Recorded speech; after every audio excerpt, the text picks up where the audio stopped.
Vamos a platicar de la familia. Y sobre el tema de la familia, que van a ser 3, este es el primero, mañana veremos otros 2. Vamos a plantear 24 o 25 formas de lograr hijos perdedores, hijos viciosos, hijos ninis o buenos para nada.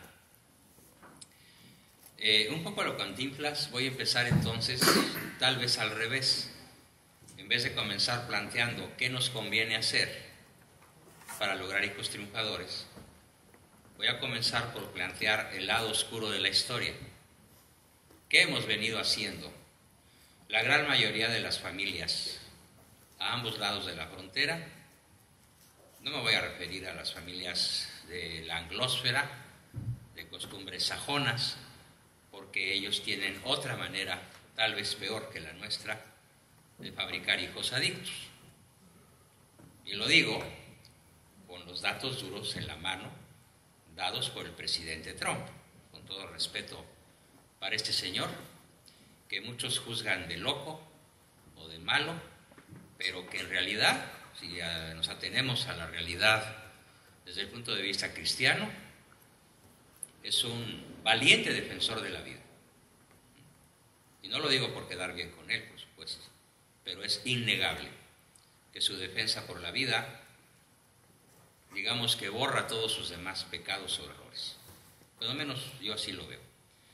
Pero él dijo algo espeluznante hablando justamente de la cultura norteamericana y principalmente con relación a la forma tan fea que tiene este país de fabricar hijos perdedores. Y el dato que él dio, y lo declaró problema de seguridad nacional, es que este país tiene el 6% de los habitantes de la Tierra.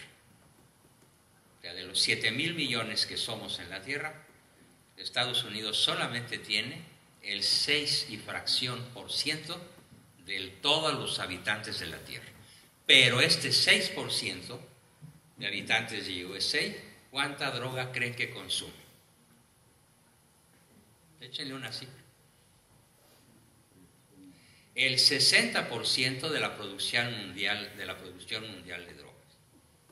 El 6 consume el 60. Todos los demás países de la Tierra, ya estamos hablando de 200 y pico de países, incluyendo México, Colombia, los que quieran, Venezuela, en fin, consumen entre todos el 40%. Y solo un país, que es este, consume el 60% de las drogas que la Tierra produce. Sobre todo en Colombia, en Venezuela, en Afganistán y en México, que son los principales proveedores de USA. Entonces, no nos vamos a ocupar hoy de cómo se fabrican niños perdedores y adictos en este país. No, vamos a ver cómo le hacemos los mexicanos, que no consumimos, pero ni de relajo, ni la centésima parte de las drogas que se consumen aquí. Pero hay otras formas muy malévolas que tenemos los latinos mexicanos de echar a perder a nuestros hijos. Y si me lo permiten, es el tema a desarrollar en los próximos 65 minutos, 10 minutos antes de que sean las 6 para escuchar, para asistir a misa. Si no termino hoy, no se preocupen, termino mañana, pero vamos a empezar. ¿Cómo se fabrica un niño con argumento perdedor? Bueno, comencemos por aclarar lo que es un argumento perdedor. Y antes de ver lo que es un argumento perdedor, digamos que existen 5 clases de argumentos. Un argumento, vamos a imaginar que esto no es un libro de educación. Vamos a imaginar que esta es mi novela, Desde el nido de la serpiente. Y esa novela tiene un argumento, tiene una narración, en donde muchos personajes van entremezclando sus vidas y se va desarrollando un argumento que muchos me han dicho que es verdaderamente apasionante. Bueno, Existen argumentos triunfadores, argumentos perdedores, argumentos empatadores, argumentos trepadores y argumentos triunfadores.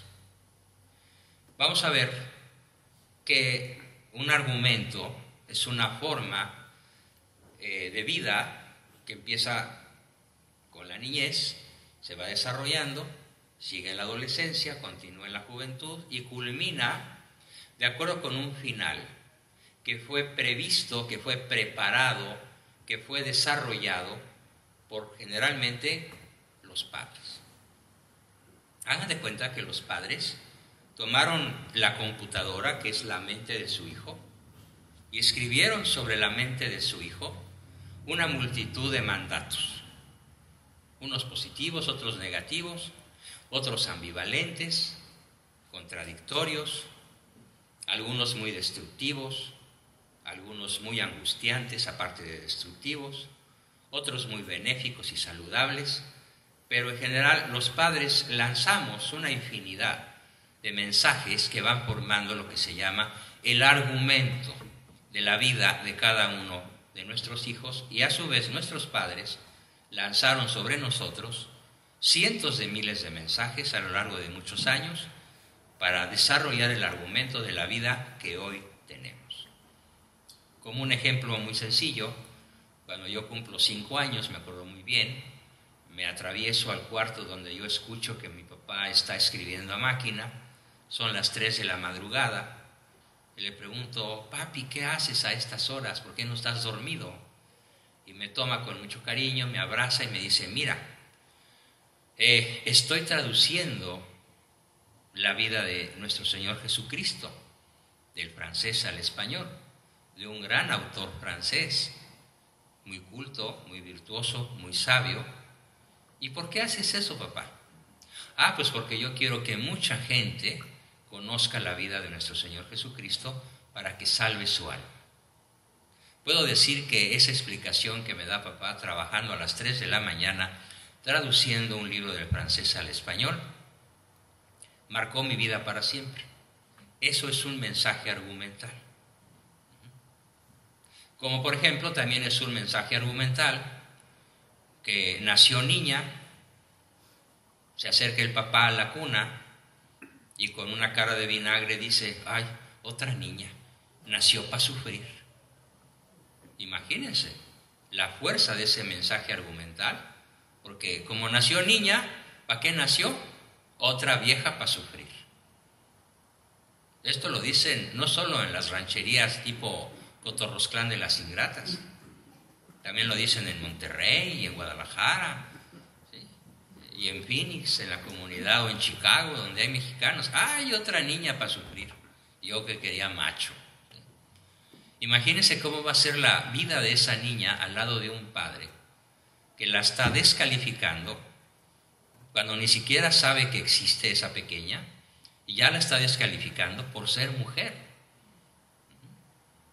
Bueno, esa mujer crece, se desarrolla, llega a ser una profesionista, le dan un puesto de mando, y el otro día entrevistaba yo a una de estas mujeres profesionistas de 30 años, y me decía con lágrimas en los ojos: es que yo no puedo gobernar este negocio por una simple razón.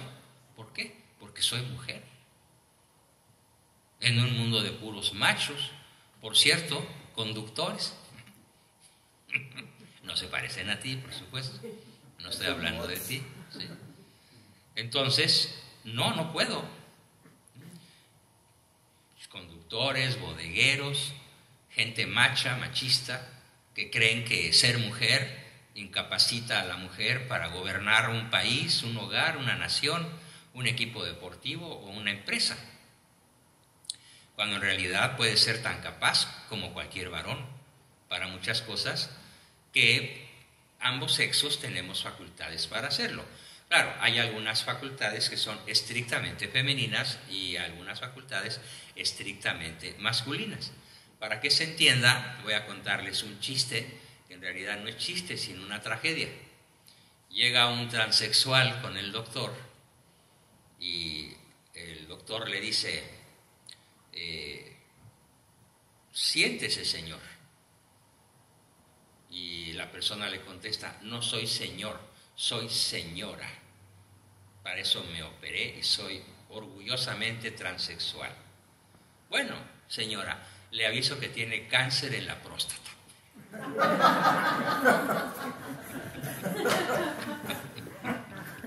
Sorry. ¿No? El chiste se cuenta solo, ¿no? Espero que no me bloqueen en Facebook por esto. Entonces, ¿por qué una señora o por qué un señor? ¿Por qué un niño de 3 años o de 10 o de 15 de pronto dice él que descubre que es un alma femenina encerrada en el cuerpo de un varón? Imagínense la cantidad de mensajes argumentales que hay en esa personita, que le impiden identificarse con la persona que es objetivamente, verdaderamente varón, cromosomáticamente, atómicamente, a escala molecular, es niño o niña. No puede haber, no existe, de hecho, la ciencia lo demuestra, un gen homosexual. Entonces, pero sí puede suceder que en un niño biológico, o en una niña biológica, la cantidad de mensajes que reciba lo arranquen de su identidad sexual y le hagan sentirse niña siendo niño o al revés. O le hagan sentirse tonto siendo inteligente, o fea siendo hermosa, o buena para nada a pesar de que esté llena de talentos y de virtudes y de cualidades naturales. Por esa razón hay que tener tanto cuidado. Y me tomo el gusto de abrir mi libro de Solo quien se siente amado puede ser educado, en la página 187, para comenzar a narrarles de la A a la X, nada más faltó la Z, ¿sí? De la A a la X, A, B, C, D, E, todo el alfabeto, de las 20 y tantas formas de lograr un hijo bueno para nada. Claro, no todas las 24 formas se dan simultáneamente ni en la misma persona. Pero como dice la canción de Rosita Alvírez, ¿no? De 3 tiros que le dio, nomás uno era de muerte. Así que de estas 24 cosas, de estos 24 errores, les pido tomar nota, por favor, y pregúntense, ¿acaso soy yo maestro? Muy probablemente alguno de estos graves errores lo estén desarrollando en casa, sobre todo de una manera inconsciente, involuntaria, sin darse cuenta. Bueno, mi misión es que se den cuenta, porque yo prefiero lastimarlos con la verdad que matarlos con mi silencio. Bien, la primera forma mediante la cual podemos generar un hijo perdedor o simplemente ganador, pero no triunfador, o empatador de muchos esfuerzos fallidos, o trepador, que es el típico narcopolítico mexicano, por ejemplo, que trepa sobre la pirámide social usando a los demás como escalera. ¿Cómo podemos desarrollar un argumento que no es triunfador? Hoy el enfoque es cómo fracasar, cómo desarrollar hijos viciosos, hijos ninis, hijos buenos para nada, para que se entienda más el lenguaje televidente. Hijazo de mi vidaza, Gordolfo Gelatín. ¿Cómo le hacemos? Es re fácil. Primera regla para lograr un hijo perdedor o un hijo bueno para nada. Dedica tu vida a hacerle advertencias, a ponerle normas y leyes, en vez de simplemente darle caricias. No es con normas y leyes y órdenes y consejos y castigos y gritos e imposiciones como vamos a educar hijos triunfadores. El primer gran tema que veremos mañana, ahorita no, ahorita solo señalo el error, es hacer algo muy diferente a pasarnos dando advertencias, normas y leyes generalmente injustas o generalmente exageradas y rígidas, de tal manera que el margen de acción de la criatura se restringe tanto, se encuadra tanto, que él casi siempre acaba por romper esos márgenes tan estrechos de actuación y rebelarse en contra de nuestras leyes, órdenes, consejos, procedimientos, prohibiciones, advertencias, amenazas, gritos, golpes y castigos. Entonces, la principal manera, la primera, la letra A, se refiere a esa serie de creencias que tienen la inmensa mayoría de los padres, que creen que dictando la ley y el orden van a educar hijos buenos, van a educar hijos triunfadores. No es por ahí la educación. No digo que no haya que dar leyes, advertencias y normas. Sí, en su momento hay que darlas, pero no al principio, ni siquiera como elemento principal de educación. Tienen un lugar muy bajo, lo tienen, pero no es de los principales. Entonces es el primer error. Por lo tanto, les pido a todos pensar, cuando se dirigen a sus hijos, ¿qué usan más? ¿La ley y el orden? ¿La advertencia? ¿La amenaza? ¿El castigo? ¿La cara de vinagre? ¿El dedo levantado? ¿El cinturón en la mano? ¿El grito? ¿El castigo? ¿El señalamiento del error? ¿O lo que vamos a ver mañana, que se llama fórmula nutricional básica, que está formada por caricias, por tiempo y por reconocimiento? ¿Qué usan más? Si usan más la ley y el orden, ya empezamos mal. Mi pronóstico es el peor posible. Segunda manera, seguir lineamientos de conducta rígidos. Tienes que hacer las cosas como yo los digo. Haz las cosas como yo te lo ordeno. Y si no, están mal hechas. Hay muchas mamás, por ejemplo, que si el niño no tiende la cama de cierta manera, la tiene que destender y volver a tenderla. Yo vi eso con mis tías y con muchos parientes míos de cuando yo era niño. Si la colcha tenía rayitas, pues la abuela o la mamá o la tía, ya que uno tendía la cama, entraba a la recámara y contaba que del lado derecho hubiera 120 rayitas y del lado izquierdo 120 rayitas, y que las sábanas estuvieran tan bien puestas que un 20 aventado rebotara. Si el 20 no rebotaba, estaba mal tendida. Destiéndela y vuelve a empezar. Y luego la cuarta, la mano o el cinturón, para obligar al hijo a seguir un lineamiento de conducta rígido. Entonces, una segunda manera de fabricar hijos viciosos, hijos perdedores, hijos buenos para nada, es caerles encima con normas rígidas, con lineamientos que no tienen para dónde hacerse. Y lo digo porque lo bueno, lo virtuoso, lo correcto, lo adecuado, nunca es rígido.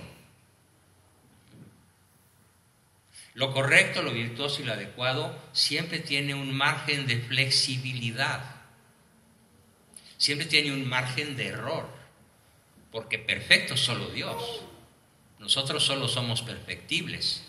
Los padres perfeccionistas, rígidos, que tienen hijos que tienen que hacer las cosas a su manera y además lo imponen de modo autoritario, están generando hijos rebeldes que en su momento se tirarán al vicio, por amargura, por resentimiento, por depresión, por tristeza, por venganza, por revancha o por multitud de otras reacciones, pero difícilmente, no digo que no se pueda, pero casi nunca un papá o una mamá rígidos van a lograr un hijo triunfador. Más bien van a lograr un hijo vicioso, producto de la rigidez con la cual frecuentemente nos traemos a los escuincles marcando el paso. Es la regla número 2 para perder a nuestros hijos en el vicio, en la rebeldía o en que sean ni buenos ni para una cosa ni para otra. La regla 3. El pensamiento obstinado. La forma obstinada, necia, cerrada, no nada más rígida. La obstinación, el defender puntos de vista indefendibles, el creer que siempre se tiene la razón, excepto cuando, bueno, les cuento una historia muy triste. Había un señor de estos, de la regla 3, que me decía a mí: mira, Juan Bosco, yo nunca me equivoco, yo siempre tengo la razón, pero mis hijos no me entienden, son bien necios. Y luego yo hice mi diagnóstico: pues el necio es este. Pero ahora, ¿cómo se lo hago ver? Porque yo hago trabajos, pero no milagros. Entonces, ya terminó la consulta, ratifiqué: en efecto, señor, usted cree que nunca se equivoca, usted cree que siempre tiene la razón. Así es, doctor, se lo puedo asegurar. La loca es mi mujer, los que están mal son mis hijos. Se fue. Como a los 5 minutos regresó: doctor, perdón, regáleme un minuto nada más para hacerle una aclaración. Sí, dígame, señor, ¿de qué se trata? Bueno, le quiero hacer la siguiente aclaración. Sí me equivoqué. Dije: bendito sea Dios, ya lo reconoció. No, bueno, sí me equivoqué una vez que creí haberme equivocado. No tomé el caso. Le dije a mi secretaria: no le vuelvas a dar cita, dile que estoy con mi agenda llena para los próximos 3 años. No puedo luchar con una persona que va a corregir a la Virgen María. Inmaculada Concepción. Él es más inmaculado. Esa es la número 3. La obstinación en creerse perfecto. Debo decir aquí, a reserva de profundizarlo mañana, que el mejor papá y la mejor mamá es la que tienen a flor de boca el reconocer los errores.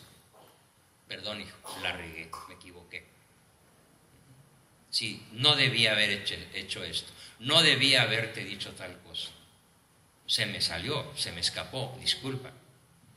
El papá que es, la mamá que es capaz de ofrecer sinceramente una petición de perdón, es un papá que tiene autoridad moral. No pierde autoridad, gana autoridad. En cambio, el papá o la mamá obstinados en que siempre tienen la razón, acaban por perder toda forma de autoridad y están fabricando una prole perdedora. Bien, la siguiente. La regla número 4 es: cuídalo de todos los riesgos posibles. No lo entrenes en el riesgo. Por eso yo cuento siempre un chiste medio irónico, que dice así: ¿cómo se define en México lo que es un suéter? Bueno, suéter es una prenda que usa el niño cuando la mamá tiene frío. Ay, mijito, hace mucho frío. No, mamá, sí estoy bien. No, tápate que te me vas a enfermar. Y lo que es que yo no te voy a cuidar si te me enfermas. Claro, lo va a cuidar y hasta sobrecuidar. Pero así es. Entonces, cuando papá o mamá, pero sobre todo la mamá, sobreprotege al niño en cuanto a la integridad física, lo tapa, lo cobija, lo lleva, lo trae, lo apapacha, lo sobrecuida, lo ahoga, lo hace inútil, lo hace hijazo de mi vidaza, lo hace gordo, lento, torpe, menso, por no decirlo cruce de panda con conejo. A ver, traduzcan. Cruce de panda con conejo. Ya entendí. Ya entendí. Pandejo, exacto. Así lo hace, porque lo sobreprotege. Entonces, una forma de hacer hijos perdedores es ser una mamá rebozo o una mamá cebadora de cerditos. Hijito, tienes hambre, ¿verdad? ¿Qué te comes? Y el pelón de hospicio acaba de tragar. Te veo paliducho, te veo flaquito, ¿sí? Y siempre está dándole de tragar, ¿sí? Siempre con el dulce en la boca, en el platito, el guiso en la estufa o en el horno, y dale, y le retaca la comida, ¿no? Y la ropa, y el suéter, y el abrigo, y el paraguas. La mamá sobreprotectora es una mamá echadora de pérdidas en la vida como pocas. Entonces, mañana vamos a ver lo contrario. ¿Cómo se le hace? Bueno, lo anuncio a reserva de analizarlo en detalle. Una mamá que quiere niños triunfadores los entrena en el riesgo, los educa en el riesgo. Ya les contaré cómo le hice yo con mis 9. Cuando mis compañeros de la prepa me preguntan, ¿cómo le hiciste con tantos si yo con uno no puedo? Re fácil. Los hice autosuficientes desde chiquitos. Contaré algunas anécdotas para que se entienda cómo se hace a un hijo autosuficiente para dormir a pata suelta. Desde que están en la cuna y desde que están de mamones, ¿cómo se le hace para que te dejen dormir, mamá? Pues ya sabe el escuincle, cuando recién nace, así le hacíamos nosotros, la última teta toca a las 11 de la noche y la primera a las 5 de la madrugada. Y mientras que hace mamá, pues dormir. Y si el niño llora, pues la mamá sigue dormida. ¿Y qué aprende el niño? Pues que yo soy yo, mi mamá es mi mamá, y calladito me veo más bonito. Y desde muy pequeño aprende a ser autosuficiente. Entonces, cuando mamá o papá son demasiado cuidadores de la integridad física de sus niños, los vuelven inútiles, ineptos. Y luego cuando llegan al gobierno, como acontece en nuestro adorado México, no estamos gobernados por una democracia. ¿Saben cómo se llama el gobierno que hoy tenemos? Y peor el que vamos a tener, se llama ineptocracia. El gobierno de los ineptos, que en los pocos meses que tienen de haber ganado las elecciones, elegidos por una bola de ineptos, ¿sí?, han hecho perder a México 830,000 millones de pesos. Si dividimos entre 20, estamos hablando de 41,500 millones de dólares. En julio, agosto, septiembre, octubre y lo que va de noviembre, estamos hablando de casi 200,000 millones de pesos por mes. O sea, 10,000 millones de dólares por mes por la ineptocracia que hoy gobierna. Claro, ¿cómo fue la niñez de estos ineptos? Muy probablemente llenos de sobreprotección paterno-materna. De esos que les compraron siempre todo y les dieron gusto en todo y ahora están trepados en la pirámide del poder. El siguiente punto es, fíjense muy bien, que la autoridad en una familia de perdedores, la autoridad no se usa para hacer que el otro quiera. Se usa para hacer que el otro haga. ¿Qué diferencia tan enorme? Si yo quiero tener un hijo triunfador, tengo que buscar, me conviene buscar, a él le conviene que yo encuentre pronto la forma de lograr que él quiera, no la forma de lograr que él haga, porque para que él haga basta la amenaza, el golpe, el castigo, el grito, el chantaje. Pero ¿cómo le hacemos para lograr que él quiera? Que él quiera ser buen estudiante, que él quiera ser un buen lector, que él quiera ser un buen deportista, que él quiera ir a misa, no que lo traigas a misa, que él quiera tomar un curso de desarrollo humano por sí mismo, no porque papá lo haya traído. ¿Cómo le hacemos para que el otro quiera? Bueno, sobre este punto abundaré mañana en el tema que desarrollaré mañana, pero por ahorita señalo el error. El error de la mayoría de los padres de familia que me consultan, ya varios se acercaron, gracias, a pedir su consulta personal, toda la semana estaré dándolas. Mañana pueden hacer, hoy o mañana pueden hacer su cita, los que quieran, para lograr aprender cómo le hacemos para hacer que nuestros hijos quieran, no para hacer que nuestros hijos hagan.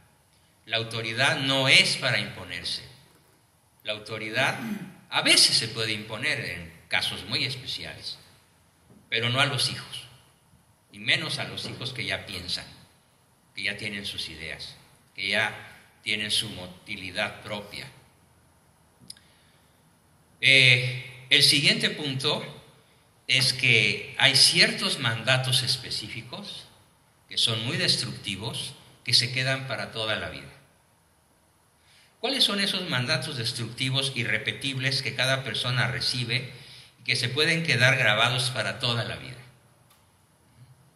Por ejemplo, el niño fulano empieza a hacer una travesura, y otra travesura, y otra travesura. ¿Y por qué hace travesuras? Bueno, pues porque es un niño natural, es un niño preguntón, es un niño inquieto.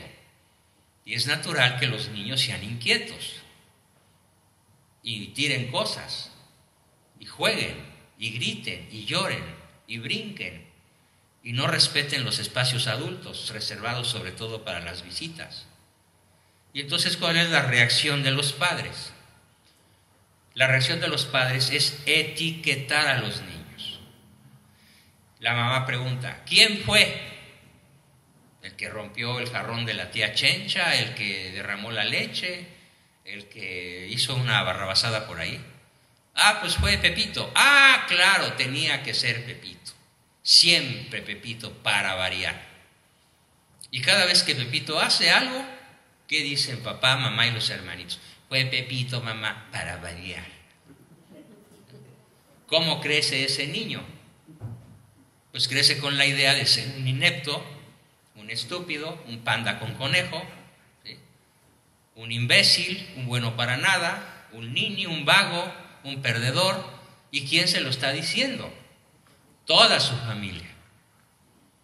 Y esto, créanme, llega a ser más fuerte que un dogma de fe.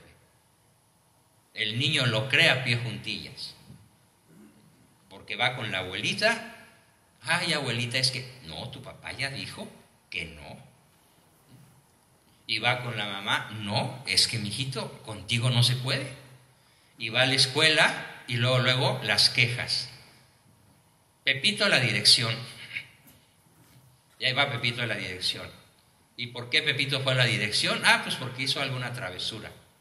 Y cuando le llega el telefonema o el email o el WhatsApp a los papás, solicitamos su presencia en la escuela por motivos de la conducta de su hijo.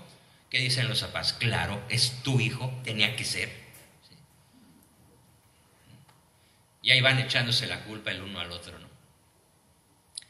Bueno, y podríamos decir infinidad de cosas al respecto. Cada uno de nosotros tiene una colección de mandatos que fue recogiendo a lo largo de su vida. Bien, el siguiente es todavía más grave, y es generar en nuestros hijos el sentimiento de culpabilidad por cualquier cosa. Una cosa es entrenarlos para que se reconozcan culpables y se arrepientan y pidan perdón al prójimo, a Dios, y otra cosa son los sentimientos de culpabilidad. Estos sentimientos de culpabilidad son lo que llamamos la fuente del conflicto existencial. También los llamamos la fuente de la depresión mayor y profunda. Una depresión endógena mayor se instala por sentimientos de culpabilidad. Me vas a matar de un disgusto, me voy a morir por tu culpa. A ver, viejo, le dicen al marido, por los enanos no te dejo, pero si no fuera por ellos ya me habría largado. Entonces, muchísimas veces los niños crecen en medio de fuego amigo cruzado, papá contra mamá, y ven cómo la mamá le echa la culpa al papá y el papá le echa la culpa a la mamá, y luego convierten el corazón del niño en un campo de batalla. Y una vez que el corazón del niño se convierte en un campo de batalla, está tendido el terreno para que este niño se desarrolle con un profundo sentimiento de culpabilidad que lo va a tener atornillado al suelo toda su vida y nunca va a poder despegar el vuelo por los sentimientos de culpabilidad, que no es lo mismo que reconocer cuando uno es culpable y se pide perdón y va uno y se arrepiente y se confiesa y cambia de vida. Cuando el sentimiento de culpa equivale a una culpa real. En este caso no me estoy refiriendo a culpas verdaderas, me estoy refiriendo a sentimientos subjetivos que solo existen en la cabeza del niño, pero que no existen en la vida real. Y muchos papás tienen la malévola costumbre, la miserable costumbre, de llenar de sentimientos de culpa a sus hijos con el pretexto de que se porten bien y sean buenos ciudadanos. No, señores, no es por ahí. No es llenando el corazón de nuestros hijos de sentimientos de culpa como vamos a lograr que quieran hacer el bien. Bien, siguiente punto, después de llenarlos de sentimientos de culpa, cosa que garantiza su derrota en la vida.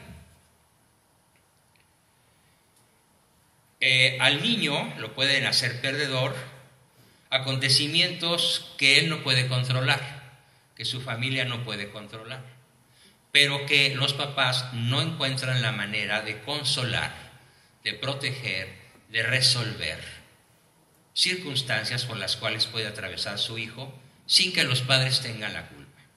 Por ejemplo, el niño es violado,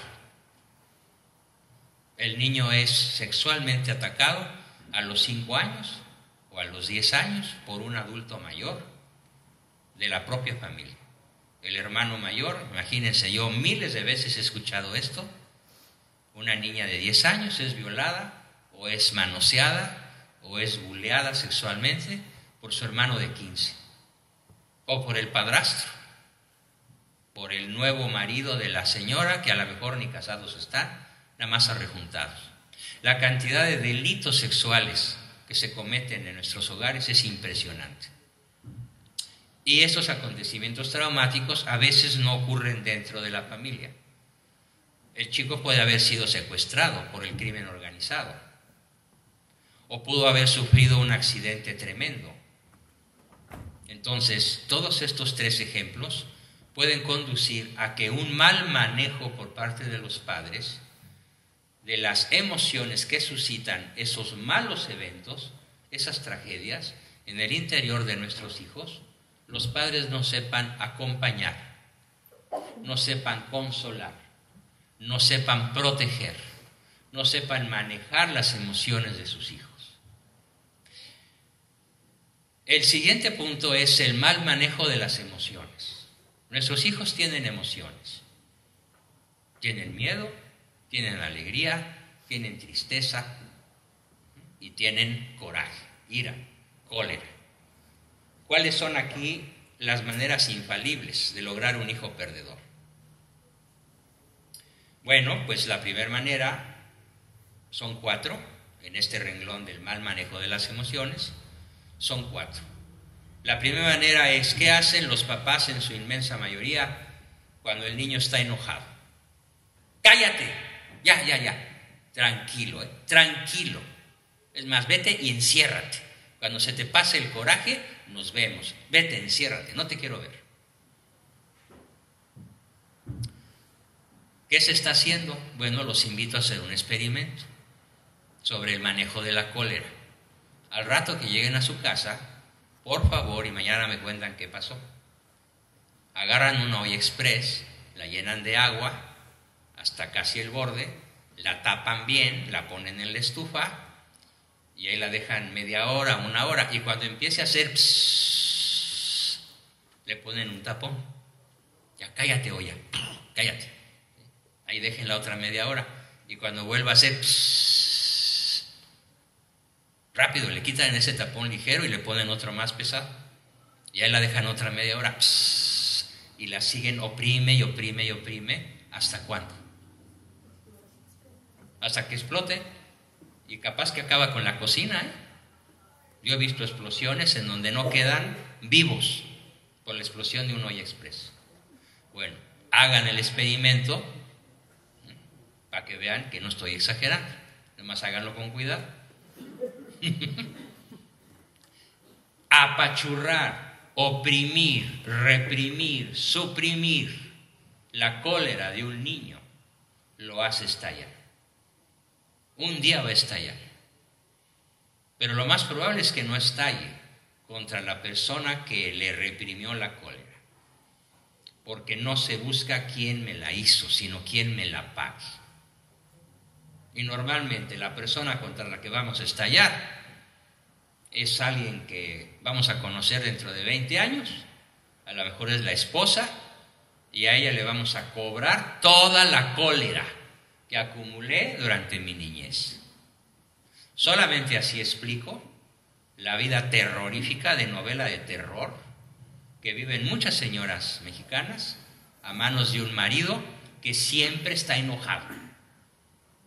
Y haga lo que haga la señora, que incluso merece el nombre de Santa Enedina o Santa Griselda o Santa Jacinta, el señor siempre está enojado, haga lo que haga o no haga la señora. Es la Hoy Express y está estallando contra su pobre mujer, contra su señora esposa, porque toda la vida de niño se la pasó con la cólera reprimida en el fondo de su alma, o de las tripas, o de la cabeza o del corazón. Entonces, la cólera no se reprime. ¿Qué se hace con la cólera? Vengan mañana y se los explico. No voy a desarrollar ahorita el tema de qué se hace con la cólera del otro. Lo dejo en suspenso. Otra manera de equivocarse gravísima. ¿Qué le decimos a nuestros hijos cuando lloran por tristeza? No seas vieja, cállate. ¿Por eso chillas? No sea marica, sea hombre, no se raje, aguántese. Órale, maricón. Hasta parece vieja. ¡Qué terrible error! Miren, un conocimiento científico. Las lágrimas que no se lloran por aquí, para afuera, se lloran para adentro. Además hay una diferencia enorme. Si tú lloras lágrimas por aquí, junto con tus lágrimas salen dos sustancias. Salen endorfinas que te tranquilizan y te calman porque son analgésicas. Y aparte de que salen endorfinas, salen toxinas. Cuando una persona llora, no importa su edad, sexo, condición social o nivel sociocultural, no importa. Cuando una persona llora, libera toxinas. Y esas toxinas se van al aire o al caño o al pañuelo. Pero cuando no llora, ¿a dónde se van esas toxinas? Al corazón, al hígado, a los pulmones, a la próstata, a los senos, a la matriz, a los pulmones, y generan cáncer, depresión, o liberan bichos que ya están en el organismo y pueden desatar un SIDA, o un lupus eritematoso, o una enfermedad infecciosa. La represión de la tristeza es uno de los grandes absurdos que cometemos. ¿Queremos un hijo perdedor? No acompañen su tristeza, no escuchen su tristeza, repriman sus lágrimas, búrlense de sus pesares, descalifíquenlos, ridiculícenlos, critíquenlos. Tan chillón, ay, esta parece vieja rajón, carrito de Tlaquepaque, o de Puebla, ¿no? Está igual. Entonces, ¿qué vamos a hacer con la cólera? Ya dijimos que lo explicaré mañana. ¿Qué vamos a hacer con la tristeza? También lo explicaré mañana, ahorita lo dejo en suspenso. Pero lo que sí les puedo decir es que no descalifiquen, no critiquen, no humillen al niño que tiene tristeza por el motivo que sea. Luego hay algunas mamás tan absurdas que le dicen a su hijo: no chille, mijo, guarde esas lágrimas para cuando yo me muera. ¡Órale! Como si el único motivo para llorar fuera que la mamá se muriera. Ese niño a lo mejor se alegra cuando mamá se muere. ¡Ay, por fin se fue la vieja! Como una niña el otro día de 3 años, que me la llevan a consulta, y la niña de 3 años, bueno, casi 4, dice: doctor, ¿Usted es el doctor? Sí, yo soy. ¿Le puede decir a mi mamá que se salga? Sí, a ver, señora, por favor, déjeme solo con su hija.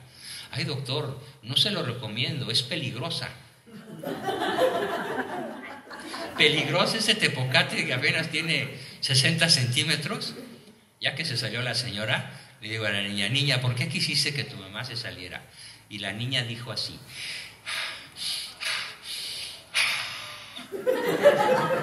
porque quería respirar.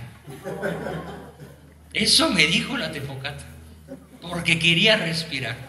Ya puede pasar mi mamá. Señora, su hija tiene el síndrome de muerte súbita por no poder respirar. Déjela respirar. Pues que respire. No, ella no me deja respirar. ¿Por qué no te deja respirar? Porque cada vez que yo digo algo me dice, cállate, tú no sabes nada. No, cállate, cállate. Y entonces siempre está reprimiendo la emoción de su hija, sea esta cualquier emoción que sea. Luego tenemos otro tercer error gravísimo con las emociones, y es el miedo. Los niños de todas las edades, incluyéndome, tenemos miedo. ¿Y cuál es la manera de reaccionar de la inmensa mayoría de los papás aquí presentes? ¿Tienes miedo? Rajón, maricón, collón, cobarde. Los hombres no le tienen miedo a nada. Aguántese, ¿cuál miedo? Ay, papá, es que en las noches en los rincones veo al diablo. Pues el diablo ni existe. Son inventos de curas infierneros pueblerinos. Usted no les crea a los curas esos. Y cuando el papá se va a la recámara solito, se acuerda lo que le dijo su hijo y por precaución, ¿sí?, no deja las patitas abajo de la cama. Luego las sube, ¿no? Porque tiene miedo de que un par de manos peludas lo agarren por abajo y lo fijen al piso, ¿no? Pero él sí puede expresar su miedo. Los niños no tienen derecho a expresar su miedo. Entonces, en un niño perdedor, futuro trepador o perdedor, no puede expresar su cólera, no puede expresar su miedo y no puede expresar su tristeza, pues se lo va a cargar la tristeza. Entonces, mañana voy a plantear las normas fundamentales en el manejo de emociones, no ya qué no hacer, como ahorita, sino qué sí hacer, con el miedo, con la ira y con la tristeza. Y hay un cuarto error. El cuarto error es qué hacen la inmensa mayoría de los padres con la alegría de sus hijos. Cuando el niño está contento por algo. Ay, ¿de eso te alegras? Ay, qué tonto eres. No, alégrate cuando gane el América. Y el niño es Chiva. Ay, papá, tú no sabes de fútbol. No, yo claro que sí sé, el que no sabe eres tú, idiota. Entonces, cuando el niño está contento, por lo que sea, el papá o la mamá se burlan de la alegría del niño. Entonces, con la cólera reprimida, la tristeza clavada en el alma, el miedo detenido en la punta de la lengua y la alegría aplastada, ¿qué quieren tener? ¿Superman? ¿Mujer Maravilla? No, van a tener un condenado en vida. Sí, literalmente. Condenado a la soledad, a la tristeza, a la depresión, al sentimiento de inutilidad, a un argumento perdedor, y luego teniendo 10 príncipes que escoger para casarse, ¿con quién creen que esa chica que ha sido maleducada de esa forma se va a casar? Pues con el peor de los nacidos, con el peor candidato posible, con el que garantice la repetición de todas las maldiciones que aprendió en su casa. Exactamente así se lo va a buscar. O al revés, el caballerito se va a buscar a la madre bruja que tuvo por mamá, pues se la busca de esposa. ¿Y por qué? Porque no se sabe otra tonada más que la que vivió en su hogar. Con el error gravísimo de no saber manejar las emociones de nuestros hijos o la de nuestra pareja. A ver, ¿alguna de las señoras aquí casadas? ¿Quién puede levantar la mano y decir, cuando yo empiezo a llorar, mi marido me dice, ¿qué te pasa, mi amor? Venga, mi chaparrita, yo la consuelo, mi reina, mi vida, véngase para acá.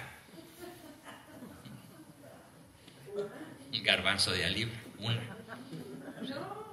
2.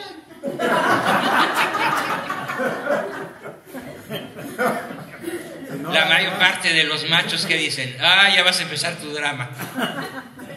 Otra vez a chillar. Ay, vieja, qué insoportable eres. Así las tratan. Y ya de qué decimos del marido. Bueno, si el marido empieza a chillar, pues que eres vieja, eres marica. Y yo que te creía macho. Entonces, estamos terriblemente maleducados, todos, casi todos, en el manejo de las emociones.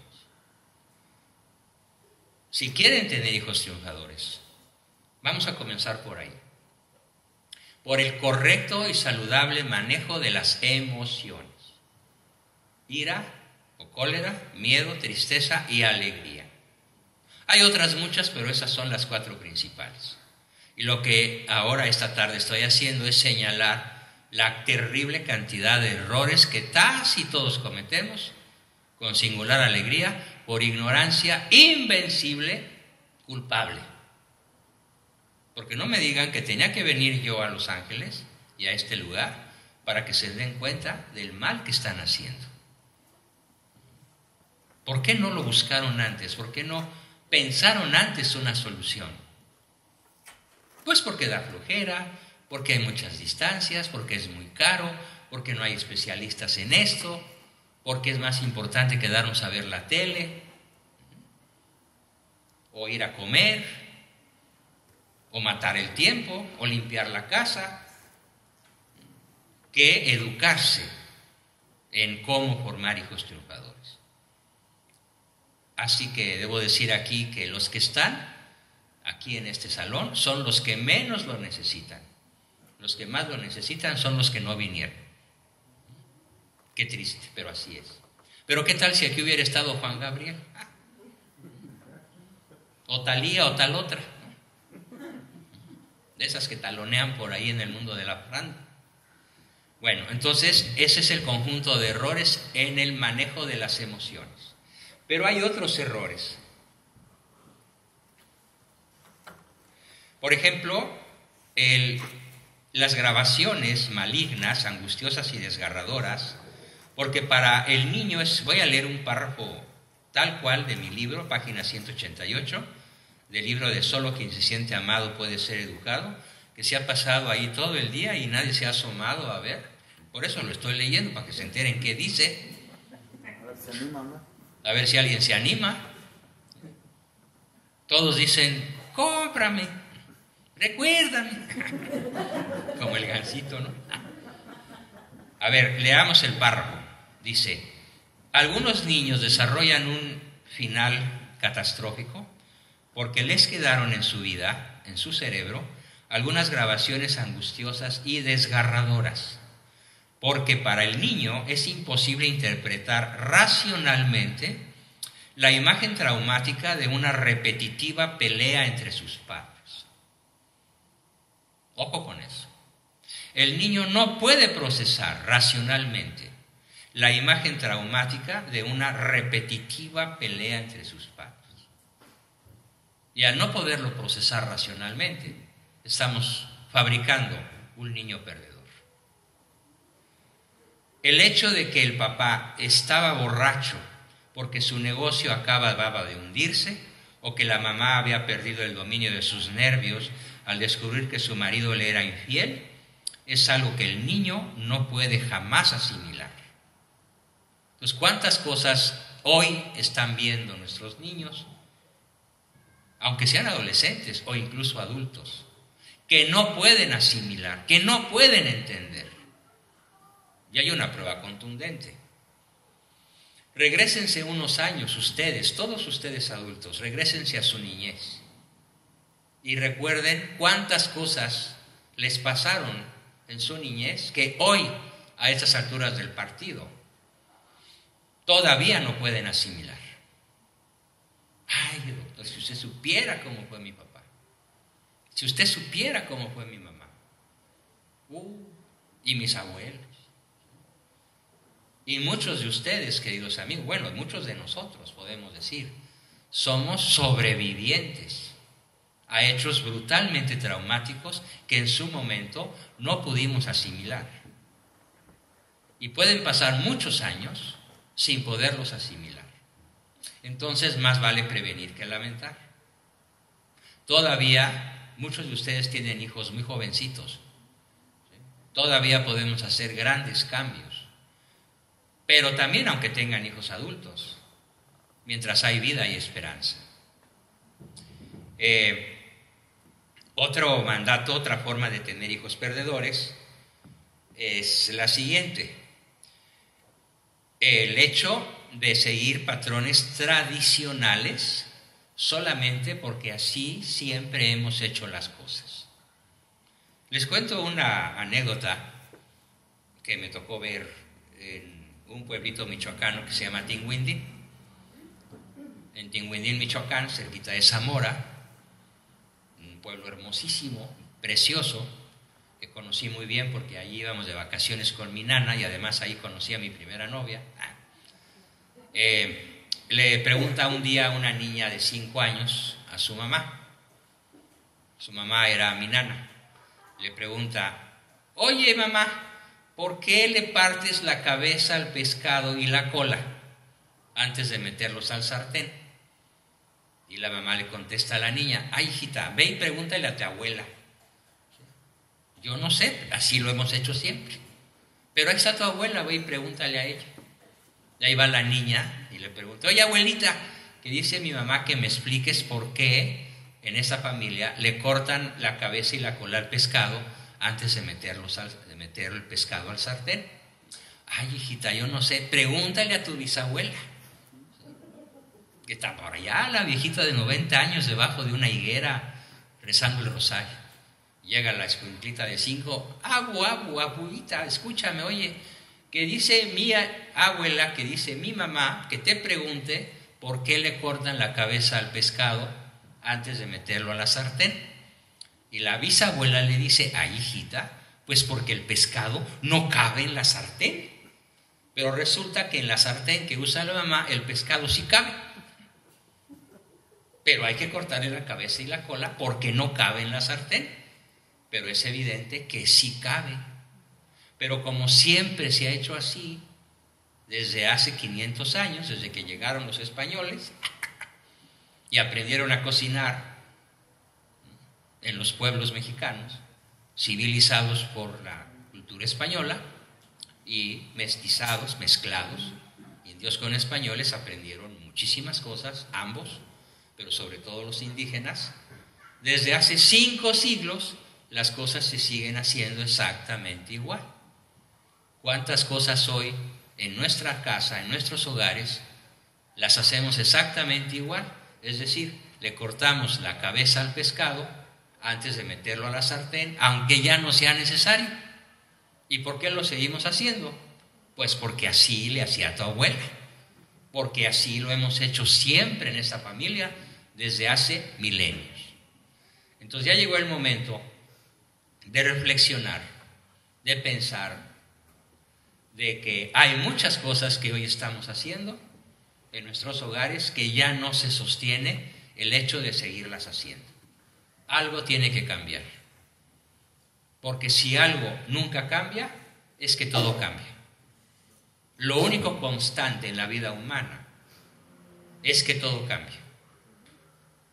Cambia la ciencia, cambia la forma de vida. La verdad no cambia, pero la forma de vida sí. La verdad verdadera que hoy analizamos, siempre será la misma.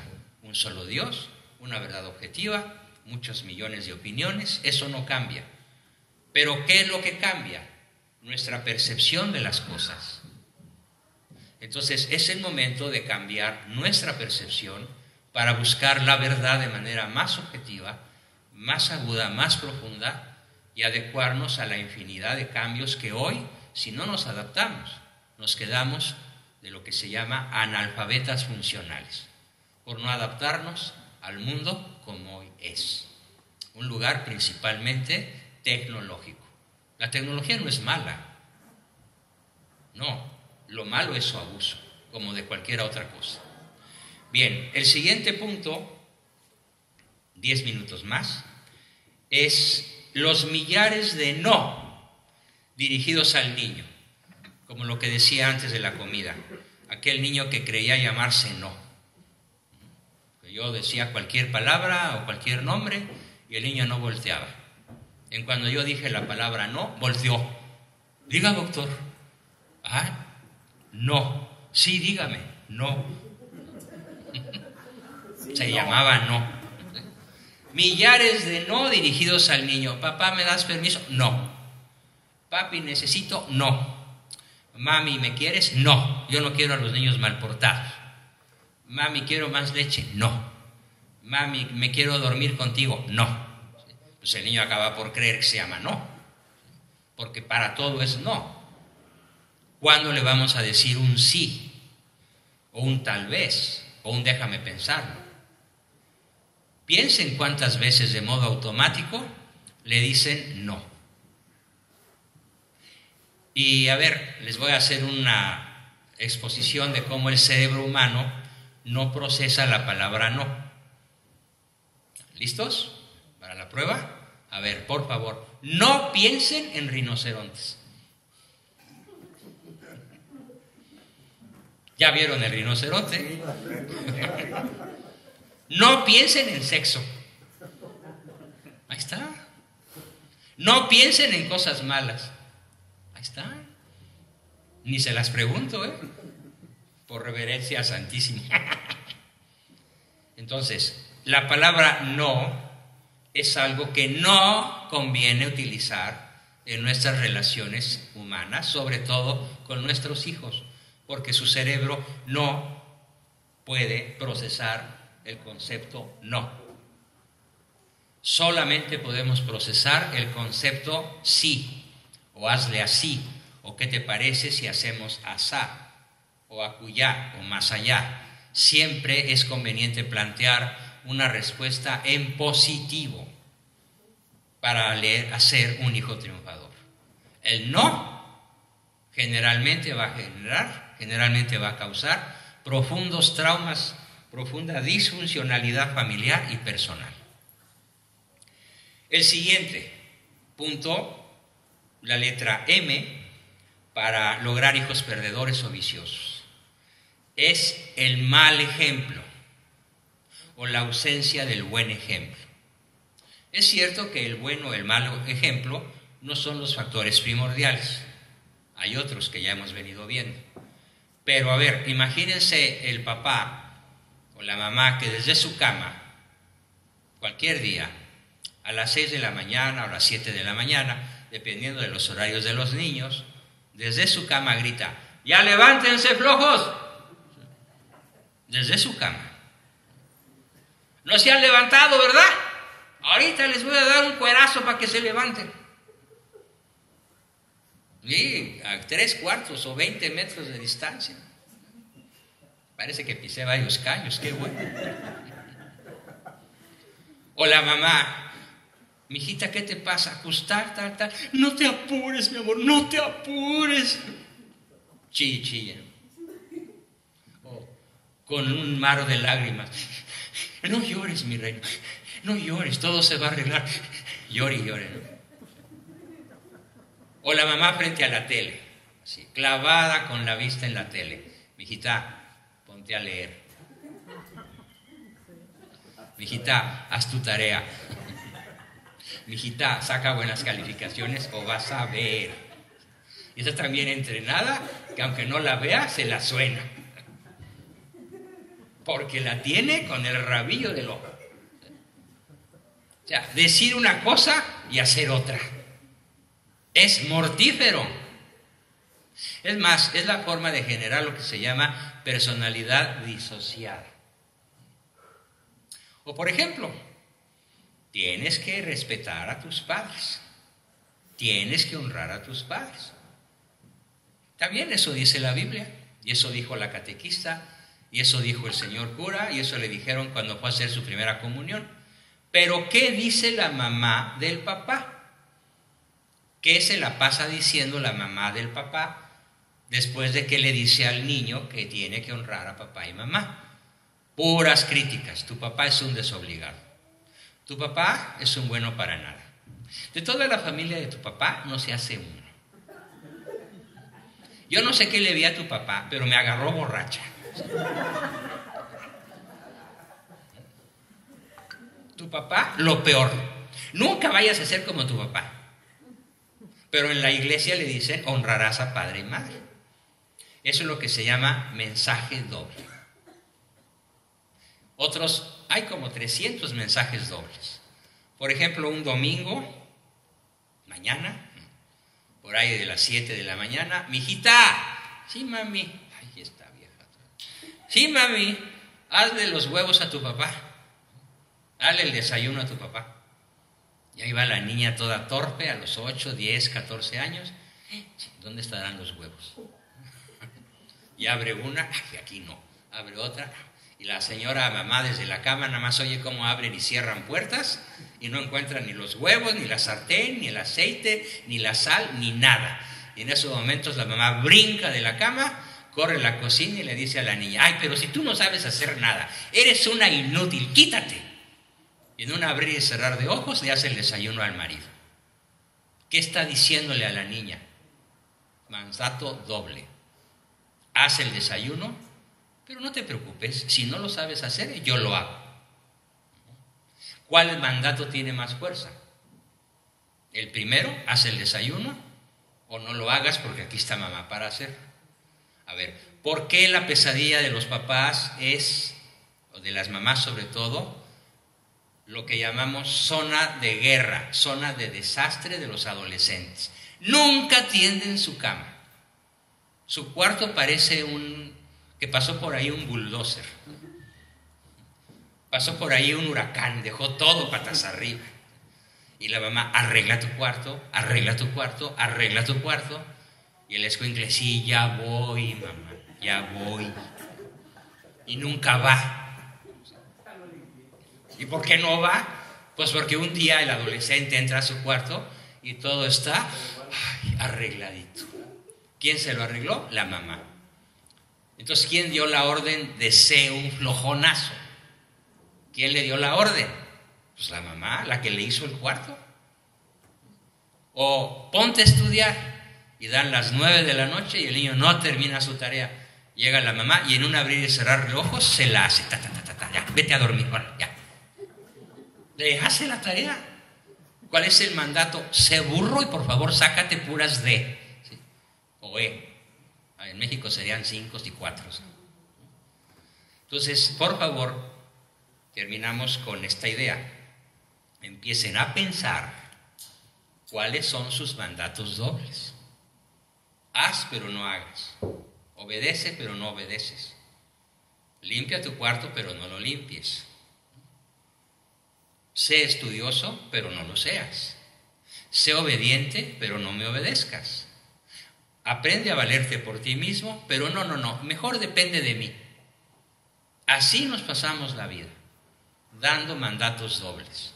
Y luego nos asombramos de que sean rebeldes, ineptos, mal encarados, respondones, retobones, mal hablados, malos estudiantes, perezosos, ¿sí? Y que nomás se la pasen viendo la tele, ¿sí? o jugando juegos en las computadoras o en las pantallas, en red con sus amigos, en vez de hacer algo de provecho. Y luego me dicen muchos papás, ay doctor, entonces yo soy la culpable de haber hecho este monstruito. Pues sí, tú lo hiciste. Y yo solita, tú solita. ¿Y todavía le tengo que pagar? Pues como ves que sí, pase a la caja. Porque no me vas a pagar por decirte lo que te gusta oír, sino por aquello que puede salvar la vida de tu familia. De tal forma que en vez de un niño perdedor, aprendas a tener un hijo triunfador. ¿Pero qué creen? Hoy aprendieron algunas cosas. Bueno, ya saben jugar fútbol. Vamos a ganarle a Francia. Me dirían, está loco, ¿no? ¿Qué tal si mejor empiezan a entrenar cuantas de estas cosas que acabo de explicar? Pero un entrenamiento les puede llevar meses Bueno, a los más listos semanas, y a las maderas que no agarran barniz les puede llevar años, y algunos nunca van a aprender. Aunque lean todos mis libros. Tengo alumnos que ya se leyeron todos mis libros y no han hecho nada. Ya leyeron las reglas, ya se las aprendieron de memoria y no las llevan al terreno de la realidad. Es como el que ve fútbol en la tele y quiere ganarle a un equipo cualquiera sin ir al terreno de juego. Tenemos que salir al terreno de juego. Todo lo que yo he dicho no es para que se lo aprendan en la cabeza, es para que lo pongan en práctica. Estas reglas no son para saber cuáles son. Estas reglas son para ponerlas en práctica, para vivirlas. Y los que quieran realmente aprender van a tomar una de estas decisiones adecuadas hoy antes de las 12 de la noche. Hagan algo y mañana me lo presumen. Mañana voy a preguntar, a ver, ¿qué hiciste con lo que dije ayer? Sobre cómo evitar tener un hijo perdedor. O cómo lograr tener un hijo perdedor. ¿Qué llegaste a tu casa y que nunca habías hecho antes? Cuéntanos. Y así es como vamos a aprender, vamos a comenzar a aprender, a poner en práctica todo lo que hoy he explicado de cómo lograr un hijo vicioso o perdedor. Bueno, vamos a misa y nos vemos mañana. ¿Sale? Muchas gracias.